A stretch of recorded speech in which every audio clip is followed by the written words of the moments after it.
اور رحمان کے بندے تو وہ ہیں جو زمین پر آہستگی سے چلتے ہیں، اور جب جاہل لوگ ان سے جاہلانہ گفتگو کرتے ہیں تو سلام کہتے ہیں،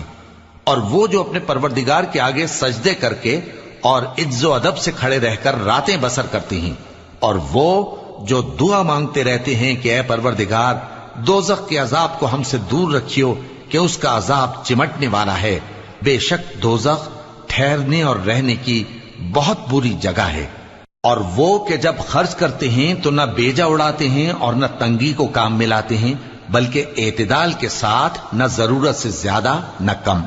اور وہ جو اللہ کے ساتھ کسی اور معبود کو نہیں پکارتے، اور جس شخص کو مار ڈالنا اللہ نے حرام کیا ہے اس کو قتل نہیں کرتے مگر جائز طریق یعنی شریعت کے حکم سے، اور بدکاری نہیں کرتے، اور جو یہ کام کرے گا سخت گناہ میں مبتلا ہوگا،